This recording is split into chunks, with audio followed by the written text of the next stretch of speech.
Let me welcome you all here today for this seminar. It's great to have you with us, and it's my pleasure to be able to introduce to you Professor Liz Jackson, who will be giving today's seminar, Beyond Virtue, the Politics of Educating Gratitude and Humility.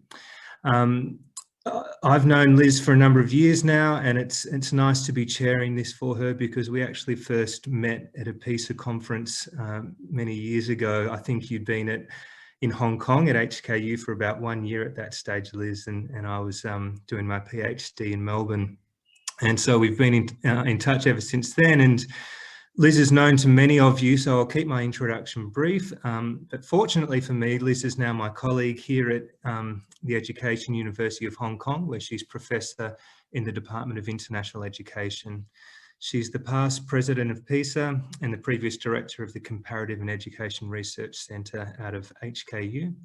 She has an enviable publication record that comprises a large number of articles and books that consider political and cultural issues in education from a philosophical perspective. Some of her most recent books include Questioning Allegiance, Resituating Civic Education, and Contesting Education and Identity in Hong Kong, as well as the book on which today's seminar is based, Beyond Virtue, the Politics of Educating Emotions. Liz is leading a research project here at EDU in which the team is exploring a wide range of issues related to gratitude and humility in education. And this is just about to get underway. And as a former secondary school teacher myself, I've long been interested in the ways in which well-being and positive education movements have been taken up in schools. And in trying to discuss and question these movements with many, but certainly not all of my colleagues, it was very common to get a response that effectively communicated to me, hey, don't question well-being, don't question gratitude journals, because whatever issues there might be, these are essentially good things, and we wouldn't want to critique that sort of stuff in any way whatsoever.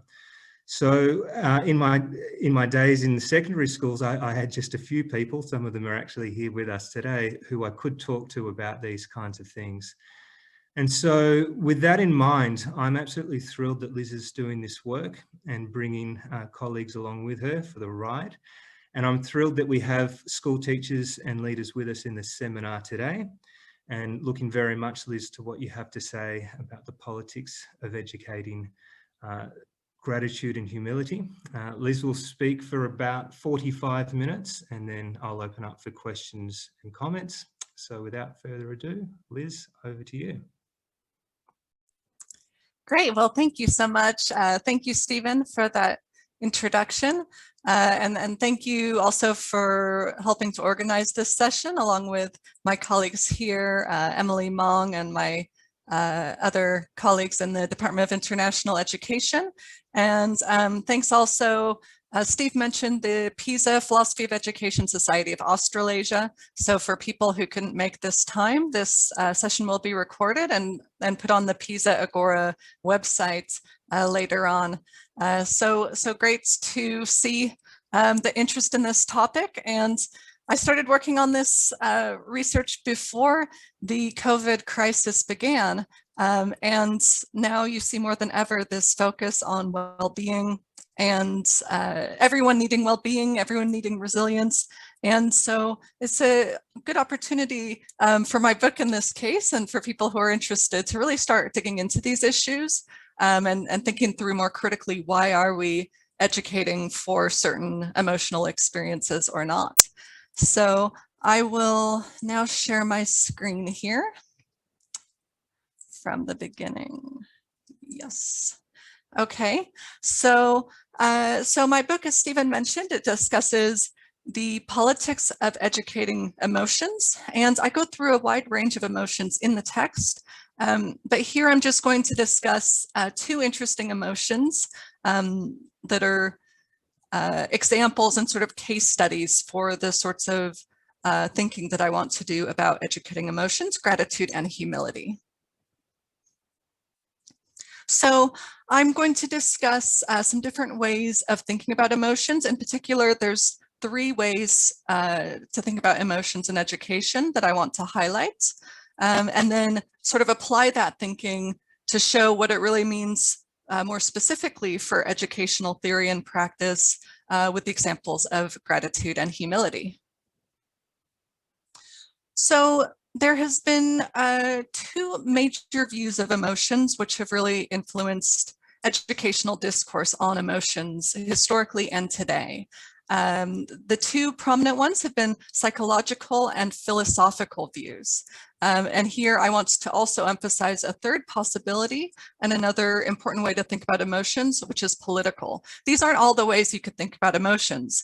So one thing I think about is anthropology. Anthropology also, has something to say about emotions. Economics, new economic theories have something to say about emotions. But these are some of the discourses I think are really important when we think about educating emotions within the context of schools and our contemporary societies.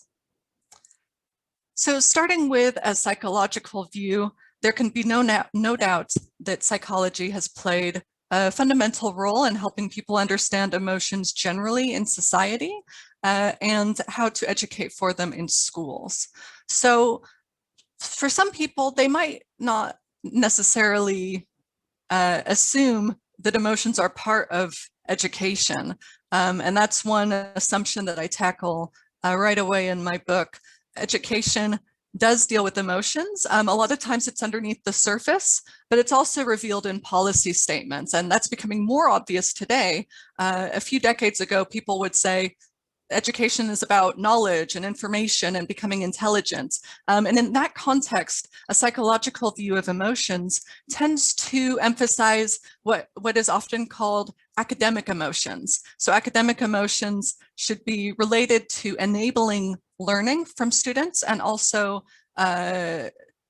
ameliorating those negative emotional experiences that are going to be barriers to learning, right? So children being angry and stubborn and hyperactive and sad are seen as hindrances to learning, and being motivated and curious and open-minded are thought of as academic emotions that will be helpful in the context of schooling. And there's a history of this. It was called originally mental hygiene in the United States. There was a massive mental hygiene program in the early 1900s where they emphasized that mental hygiene was one of the most important aspects of education.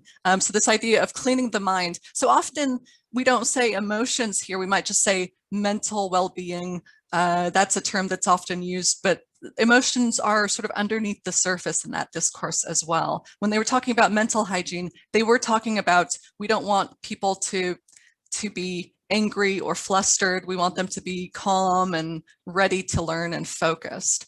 So in this context, emotions help to help individuals function within society and within schools, and having the right emotions that sort of complement your success in schools and in society are seen as emotions that we want to pursue. So psychology, and psychology is such a broad field as well. So it's hard to make a lot of generalizations about psychology. But one of the points I want to make in the text is that psychology is limited in some kinds of perspectives, especially when we think about how emotions are social and how emotions take place within social situations. So that's actually something that's a little challenging for psychologists to really get at. And so this is an interesting problem if you think about anxiety, for example. So you can observe anxiety in a student sometimes, but sometimes you can't, right? So someone might feel very anxious, but you can't actually see it. Or somebody could look very anxious, but they say, I don't feel that bad. It's not really a problem for me. So direct observation can sometimes be useful, but sometimes it can be a limitation.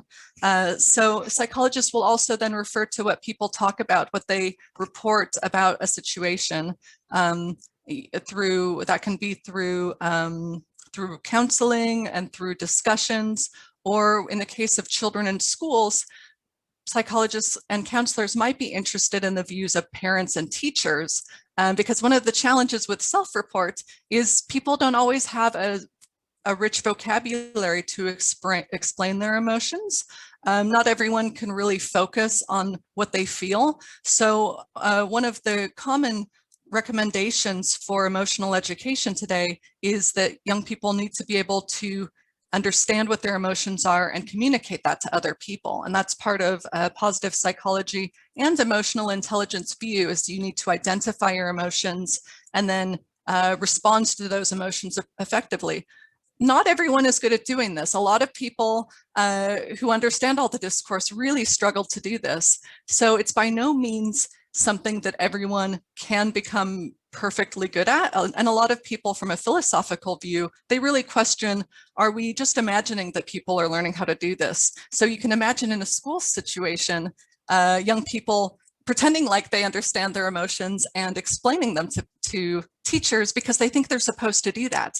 Actually, a lot of people do have a challenge doing that. So that's another challenge when it comes to understanding emotions as processes.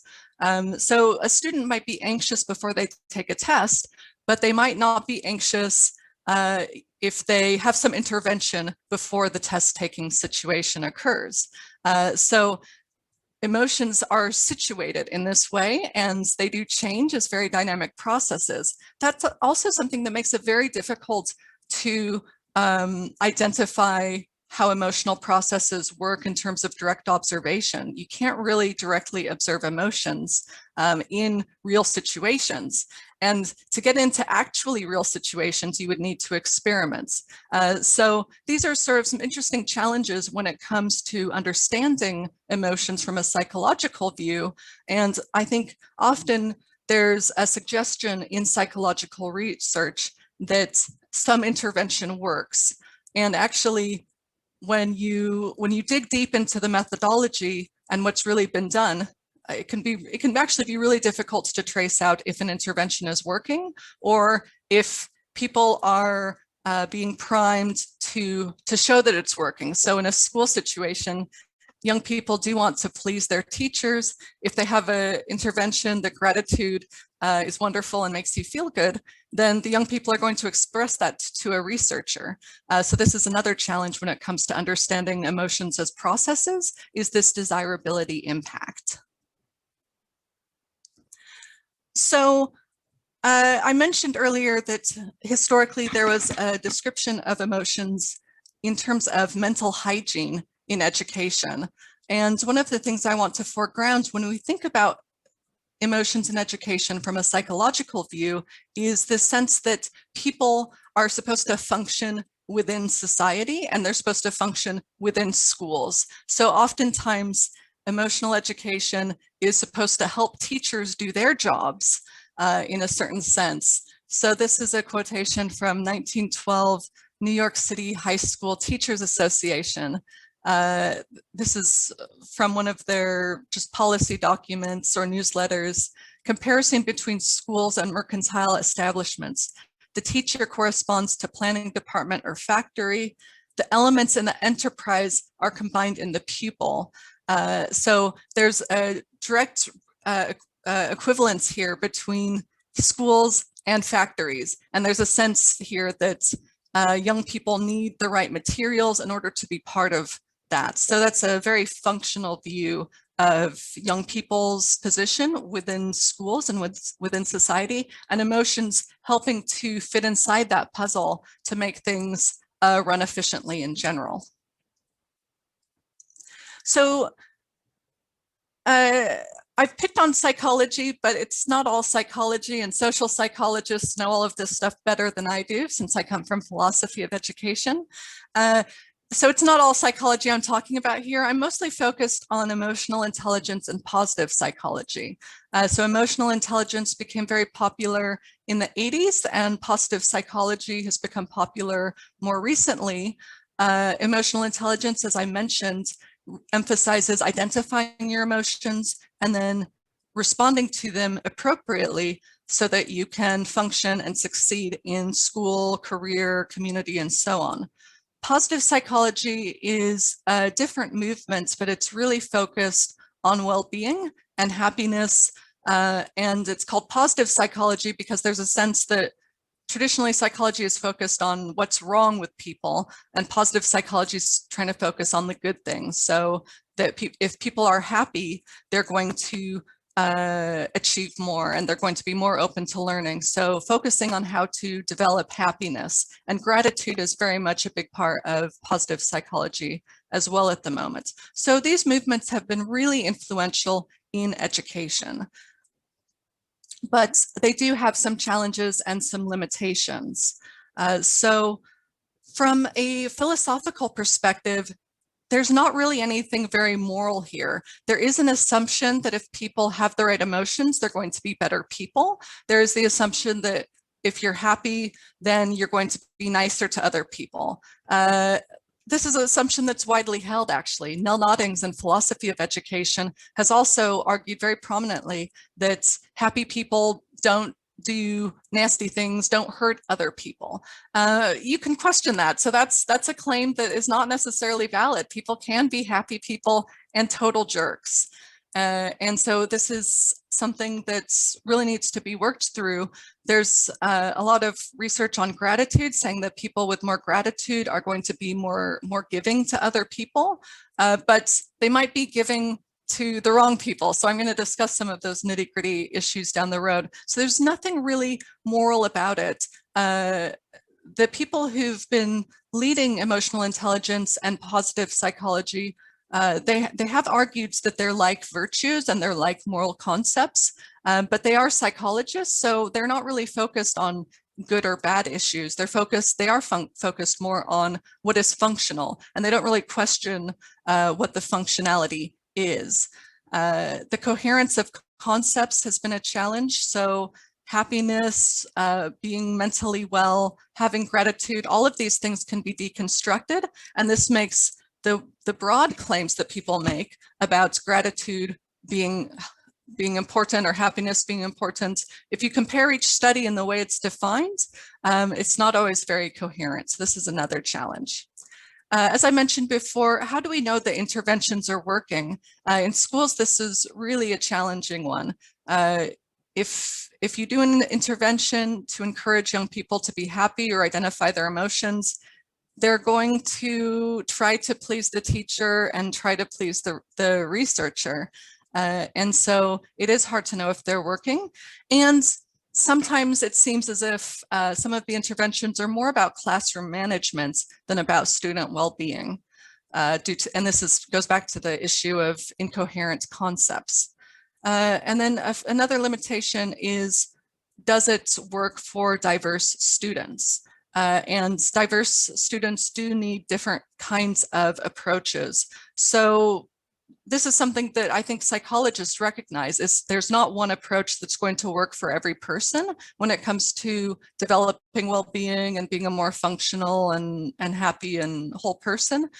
People need different strategies. Some people, like I mentioned before, really don't understand their emotions in the way that some people take for granted. So if a teacher takes for granted that everyone thinks the way they do, this can actually be quite detrimental. So this isn't to pick on psychology. The issue here is the way psychology is taken into education. And I've had some really interesting conversations with psychologists about this issue, because some psychologists are working hard to develop positive interventions, and teachers and educators really want those interventions, and they really want them to work. Everyone wants them to work, but some people can be left behind in this situation. So this, we're starting to hint at here now some of the politics, but I'm not going to say too much about the politics quite yet. But this is a quote from my book. So governments have made well-being part of the education agenda in many countries, and recommending positive psychology and emotional intelligence movements. This can be seen as a moral act, particularly if it's helping young people to feel better. But other people argue that this discourse also helps for young people to learn to work hard and be obedient and docile and resilient. So sometimes these interventions and the call for well-being is brought in when people are seeing that there's a disaster like there is right now. And there's the idea that rather than fix the problem that we face, So if people are depressed because of poverty, just making them feel better in schools, okay, that might be a good thing to do, but it might not really be particularly moral. And there's some cases where it's not working, and what's actually happening is young people are just trying to do what they're being told to do. So it can be kind of a pedagogy of control rather than a pedagogy that empowers and frees people. So there's many philosophical views of emotions. There's not just one. Philosophy is a massive field like psychology is.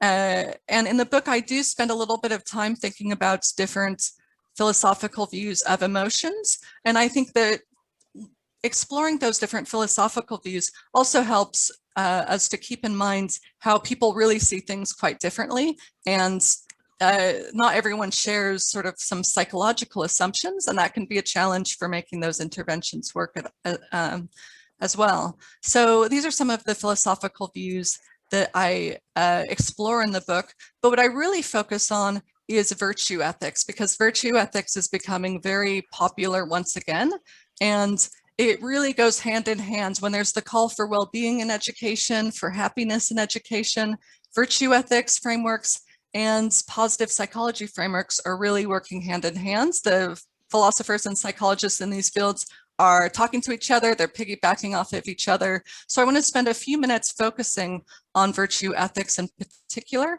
and its orientation towards emotions in education. So virtue ethics sees things like gratitude and humility as virtues. And so we strive to act in a virtuous way. And when you act in a virtuous way and you are virtuous, there's also a feeling involved with that. So there's an interplay of emotions and rationality in phronesis and virtue ethics from an Aristotelian perception. So in this framework, emotions, you're supposed to feel good when you're doing something good for another person. So you shouldn't just tell the truth because you know it's the right thing to do. You shouldn't just tell the truth because you think people will like you if you are a good person. You should actually feel something good at the same time that you're doing that. So virtues are learned through emulation and habituation according to this discourse. So young people babies don't really have virtues. So at first there's a process of teaching and instructing and telling people how to be virtuous. Then according to this framework, young people should emulate role models and develop habits. And that can relate to being reflective and accepting imperfection, accepting that sometimes no one's virtuous all the time. So this discourse does not emphasize that you have to be perfect, but that you're always striving to do a little bit better. So Benjamin Franklin famously had a record of his preferred virtues, and he kept a strict calendar and log of when he was virtuous and when he wasn't for years and years and years. If he was being truthful and not gossiping. And so this is a sense that it's a continuous striving to act more virtuous because it's not really human nature to do so. So I mentioned that virtue ethics and positive psychology have been working hand in hand. And you can see this particularly in the work of the Jubilee Center for Character and Virtues at the University of Birmingham. And the people who work there, they do have a critical conceptualization of virtue. Christian Christensen has written a lot of books thinking about positive psychology and analyzing emotions in education. And so he really does think critically about these things. But there is, in general, you can see a harmony and a complementary approach when it comes to educating for emotions. So there is at the start an identification of what you're feeling and then responding to that appropriately. So this is from one of their guidebooks, like a textbook that students could use in schools. so this for teachers and for students. So if I identify that I'm in a survival zone and my adrenaline levels are high, I want to reduce my adrenaline, do some mindful breathing, increase my serotonin, hang out with my friends, do something funny, so I can affect my emotions in a predictable way. So this is like quite a technical jargon.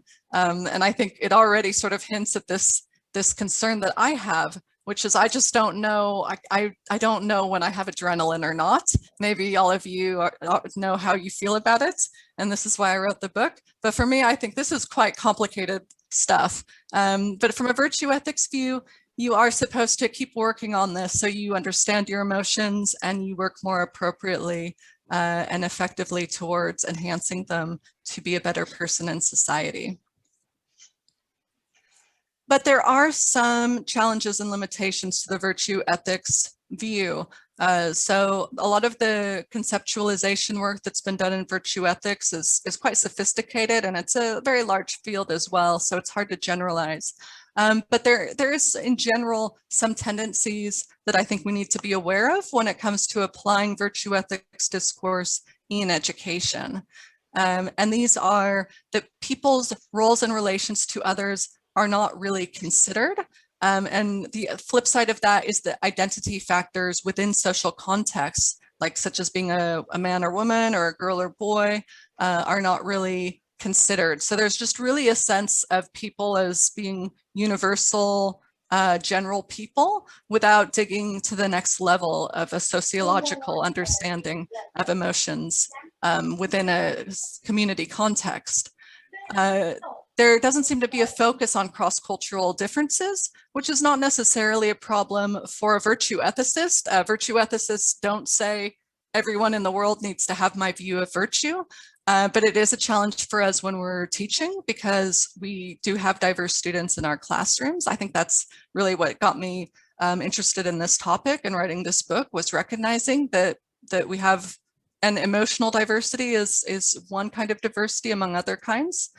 The main challenge for me from a moral or ethical perspective is that the virtue ethics discourse is very oriented towards improving yourself and not really about enhancing or changing the world per se. And this is another way in which it links up with a functionalist psychology view from positive psychology, because there's a sense that work on yourself, you do a better job at being yourself, don't really worry about the rest of it. The rest of it's going to fall in place. Just think about yourself.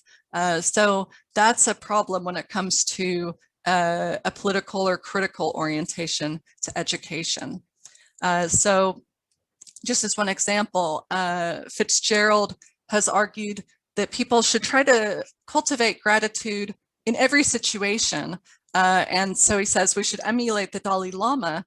People, and he has examples of women who've been abused, and he says you should find a way to cultivate gratitude in all of these situations. So the focus is not on the situation is bad. Let's look at the situation and let's think about what's wrong with it and how to fix it. The focus is on how can a person still cultivate the virtue of gratitude in this terrible situation. So that's just a certain kind of focus. And I want to challenge that focus when it comes to us educating in a very complicated and problematic world where we don't want to just all do some mindfulness breathing and hope everything's going to be okay. So this brings me to what I discuss as the politics of emotions. So this is more of a view oriented towards social psychology, which thinks more about how people are related to each other in communities, or a sociological view. So the focus is on how is society impacting individuals and how does society impact different individuals in different ways, and how can that be problematic? So from a society level view, society does not function for certain people, for everyone in society equally, and it influences our emotions in a less than ideal state. So from a positive psychology view or virtue ethics view, the individual should just, go into a room and relax and think about what they're feeling and change it. But not everyone's treated the same in society. So I'm quite interested in that. aspect of education and emotions. So in schools, students learn to feel belonging or alienation in schools. There's loads of research on this. I'm not the first person to mention this. Teachers may act on bias. So there's recognition today that most people do have unconscious biases as well as conscious biases in many cases. Teachers are going to act on bias and they affect students in different ways. And people learn different expectations about their emotions in school and in life. So girls are expected to show being happy and caring. Boys can be made fun of for showing caring behavior. Teachers might try not to do that, but students learn from each other that you have to be a cool macho boy, you have to be a certain kind of girl. So people do learn these things, and school's one context in which they learn them. And I've written a few articles about this before I worked on this book, this issue, that girls and women are expected to be happy as caregivers in schools. They're expected to be naturally better at caring. In higher education, research shows women get more caught up in service work. Students blame their teachers when they're women if they're not really nice. That comes up in the teaching evaluations, whereas for male teachers, they're just supposed to be outstanding scholars. They don't need to be caring. So these stereotypes are related to generalizations that we have. But when you think about education, these things are things that girls need to reckon with. And if we treat these stereotypes and these generalizations as acceptable and as normal, this also can result in ignoring or dismissing the dispositions of women who might want to be scientists, of men who might want to be kindergarten teachers.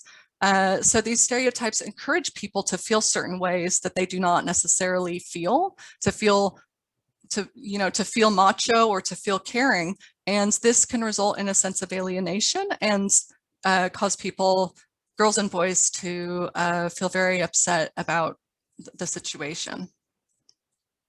So now I want to turn briefly to my two examples, totally different examples, but these examples help to unfold some of the things I've been discussing in a little bit more detail.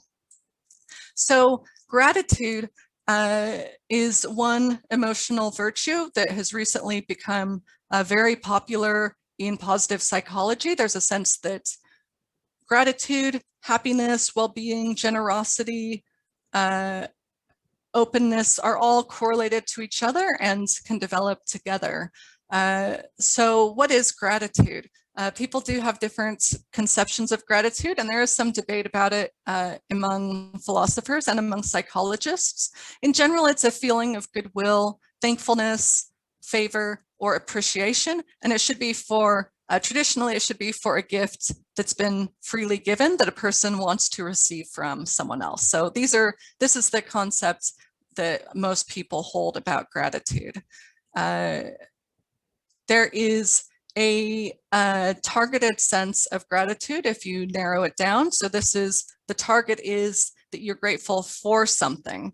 So I think most people all over the world think if a grandmother gives you a gift, you should feel thankful and you should say thank you for that gift. Most people don't find this to be very problematic. However, in positive psychology and with this move towards really focusing on well-being and virtues in education, there is a new trend of this generalized gratitude, which some people say is just appreciation. So you can have gratitude that it's a nice day today, but you're not really grateful to anyone necessarily. So some people say this isn't really gratitude, but positive psychologists do encourage this. Positive psychologists will encourage people to write gratitude journals, and the gratitude journal can be anything. It can be thankful to a person. It can be, I'm glad it's a nice day today. I'm glad that I got some coffee at 7-Eleven, anything like that, where you're not even really grateful to anyone in particular. So actually, among philosophers, there's mixed views about gratitude. Neither Aristotle nor Kant really emphasized gratitude. Both of them thought that to be in a position to receive gifts from other people was a kind of weakness. And they struggled here with knowing that gratitude had a mixed feeling associated with it. Indeed, in research that's been done with groups of people in United States versus United Kingdom, United States people associate gratitude with good feelings, with feeling happy and positive and joyous. And people in UK associate it more with guilt and shame and some other emotions. Likewise, in Confucianism, things are a bit more complex because people have certain relations to each other that are assumed in terms of giving and receiving, and in terms of showing and receiving gratitude from people. So in Confucianism as well, there can be some mixed feelings associated with it in sort of when you think about the actual relation of people to each other. So I mentioned that there's this targeted gratitude and this general appreciation, and the literature on gratitude just goes on and on with a slippery slope where pretty much everything you can think of is a reason to have gratitude. So Saul Smolansky argues that you can be thankful for people not hurting you, because every time you walk by someone, they could kick you and they don't kick you. So therefore, you should be grateful that people are not hurting you. Claudia Card argues that you can be thankful for someone you have a bad relationship with if it's a kind of general appreciation rather than gratitude, because there's this concern with gratitude leading to a sense of humiliation and lack of self-respect if you're not empowered about your needs and your wants. And as I mentioned before, Fitzgerald argued that you can have gratitude for being harmed, that people should have gratitude even when they've been harmed in certain scenarios, as long as they also have self-respect. So there's been so many defenses of gratitude and so few people questioning gratitude. That was my sense when I first started looking at this literature.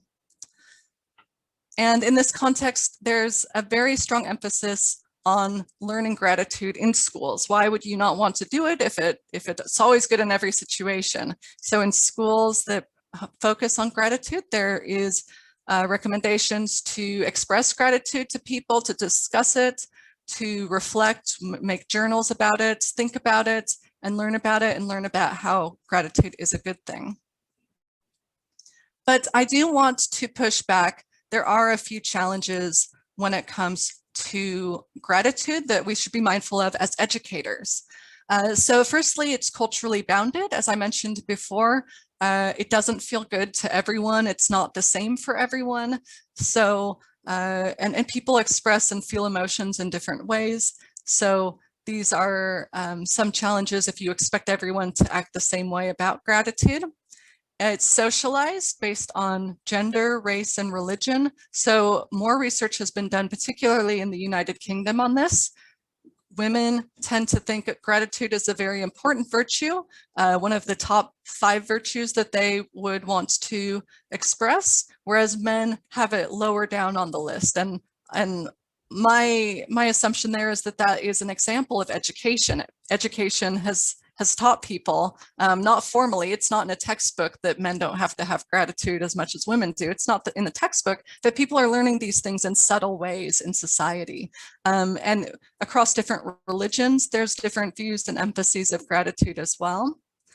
So the socialization is an interesting phenomenon.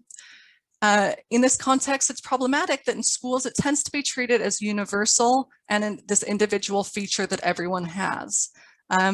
Finally, there are some dark sides to gratitude. It can be immoral. If you're grateful that that somebody stole money and gave it to you, or one example people have in the literature, you're grateful that somebody murdered your enemy.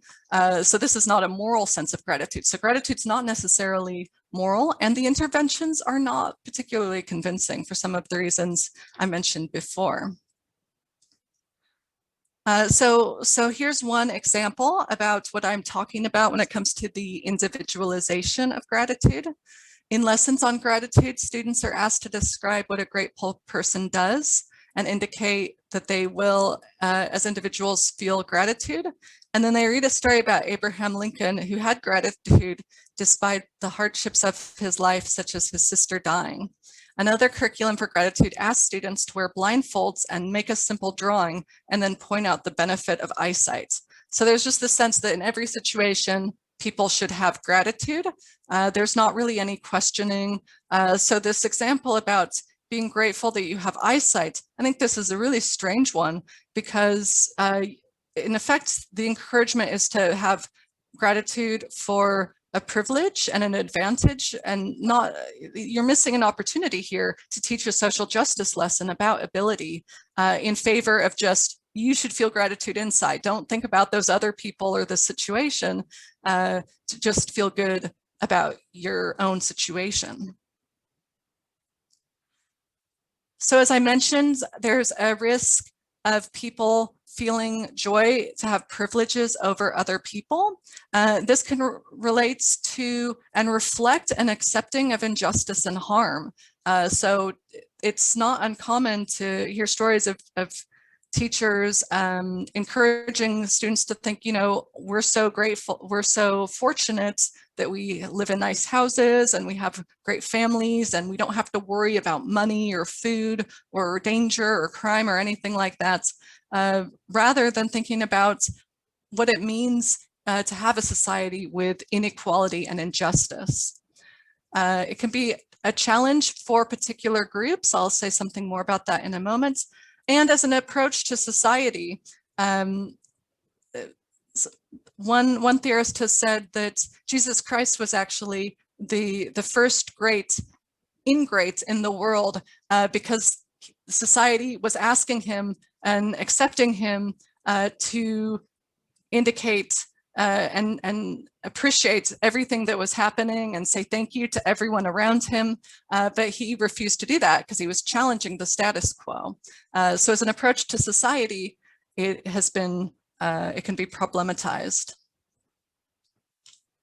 Oh, I don't think so I'll just say one more thing about the challenge for particular groups. So there are some people for whom gratitude can be really damaging experience. So for people with some relationship difficulties, for children who are having relationship problems with their parents, emphasizing gratitude can actually be very scary and traumatizing in that case. It can also be difficult for people who don't feel like they have a lot of self-control because the emphasis is not on you having your own ability and self-efficacy. It's about all the other people and what they did for you. And in this context, gratitude can really encourage a general sense of subservience to others and a feeling like I'm nothing, I didn't do anything. So there is a dark side to gratitude. It can be pathological. And I'm maybe talking about 1 or 2% of people here, but if you've taught 100 students, you're going to teach a few of these people. So in this context, if a teacher just says, you have to have gratitude all the time, you should be so grateful for your parents, how can you not have gratitude? It's not going to send the message that it is hoped that it's sending. So that's the interesting thing here. So what we can do in this case, we can consider when it might not be ideal. We can recognize the complex grammar of gratitude. So Liz Gulliford has written a beautiful children's book about gratitude, actually, that shows the complexity of gratitude. And it has stories about one girl gets a pretty necklace from her friend, and then the next day her friend asks if she can cheat off of her test. So then the girl has to think, okay, am I grateful for the gift? What did this gift actually mean? Is it not really a gift? And they work that out. So there are ways to help young people understand that these are complicated things. My main worry here is just when we say, you got to have gratitude, you have to have it all the time, you have to express it all the time. We don't want to do that. And we can prepare for problematic cases and consider those examples where it's not a moral emotion. So I'll just say a few words about humility. And I brought in humility here. I've been thinking about gratitude for many years now, and I've only recently started thinking about humility. Humility per se is not one of the virtues that I focus on in the book. And the reason for that is that the book focuses primarily on feelings which are emphasized in education, and humility is not really emphasized in education. So the book focuses on happiness, compassion, gratitude, mindfulness, resilience, courage, and grit, and then thinks about the negative academic emotions, which are vulnerability, sadness, anger, and fear. Humility is not really emphasized in education, but I think that it should probably play a larger role in our thinking about what we want to cultivate in ourselves and for young people. So humility is about recognition of one's limitations and particularity. So recognizing that your view is not going to be the same as someone else's views, and that you are not perfect and you can't see everything, you can't understand everything.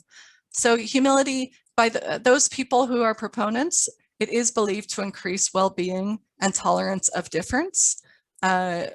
People have also promoted cultural, civic, or intellectual humility. So all of these are about being in a group and recognizing that you have one perspective in that group and having a disposition that's open towards others. So just briefly, and I would be very happy to hear if people have thought about this more than me, because I haven't been thinking about this for a long time. I have a sense, if we just do a very basic comparison of Western and Chinese views, that humility is not really emphasized in Western society and history. So Aristotle, liberals, moderns, most philosophers really didn't encourage humility because they thought you should be proud of yourself, you should be rational. So they really equated humility with self-abasement or underestimation. So you have a sense they're kind of macho in this regard when it comes to humility. Education has been seen to decrease humility, and I don't know, I haven't really gone into the studies in depth to explore this, but it kind of makes sense to me if there's a sense that people who are intelligent should be confident, then people who are educated are going to be more confident and probably have less humility. Nonetheless, there are Western proponents of humility that emphasize it to aid in correcting against arrogance and pride. So I think this is slightly different from the view in Chinese philosophical traditions. Humility is embedded in a Confucian view. It aids in hubris and in complacency, and it's really part of self-cultivation, that you can learn from others, that Confucius could learn from a child, that you don't know everything, that you're always improving yourself more. So in this sense, it makes sense to me that it should be seen as a virtue. The self is an impeder and a seeker from the Chinese view, so humility seems to fit in here. What I have written about in the book, which is related to humility, is vulnerability. So I think vulnerability is very interesting. It's an emotion, it's vulnerability. So vulnerability is discussed in all sorts of discourse. It can be, a system can be vulnerable, an environment can be vulnerable. When it comes to an individual, I find the concept of individual vulnerability very fascinating and worth thinking through more deeply. So vulnerability is normally seen as a problem that needs to be remedied, a weakness, a risk, but some critical thinkers who think about vulnerability argue we all have vulnerability. Vulnerability is an existential condition of precariousness, of wanting things and needing things, and as not knowing what's in store for us in the future. So in that context, it can be seen as an ontological characteristic that people should have and hold a sense of vulnerability. So people argue that without vulnerability, you can't really have relationships with other people. You can't really love other people if you're invulnerable. So it's about admitting our interdependence and our connection with other people, and about being open to others, and openness to being wrong and to being at risk. And I also argue in the book that vulnerability can be educational, and that vulnerability is actually an important aspect of education. So learning which transforms is uncomfortable. People who focus on transformative learning emphasize this. So this is one of the challenges to discourse on happiness in education. Sometimes in order to learn and grow, you have to confront things that are difficult and negative and have negative emotions. So if you realize that you're more fortunate than other people in a school lesson, you shouldn't just feel great about that. You should also, it's normal to feel a sense of shame or guilt to some extent. So this is where vulnerability can be helpful. Uncertainty is often reasonable, and it's about treating others as equal and unknowable. And what I emphasize in the book is that we should recognize vulnerability as a community feature, not just an individual feature. So every individual has vulnerability, but communities also do too. And in this context, I argue that we need to circulate vulnerability and recirculate vulnerability. So vulnerability is an ontological characteristic, is not a bad thing. I think the problem is that some people have more vulnerability than others, right? We think about the vulnerable learners, the people vulnerable to disease. So how can we find a way to shift and recirculate that vulnerability? So some people discuss vulnerability as similar to courage, and I explore them next to each other in the book. And people argue that a leader should have vulnerability in order to learn from the people they're leading. That a leader who thinks they know everything is not going to be as effective as someone who really understands that other people might also know things. Meanwhile, there are other people who are endlessly vulnerable in a community context. So if you think of higher education, a temporary worker doesn't really have a say because they're in a precarious space.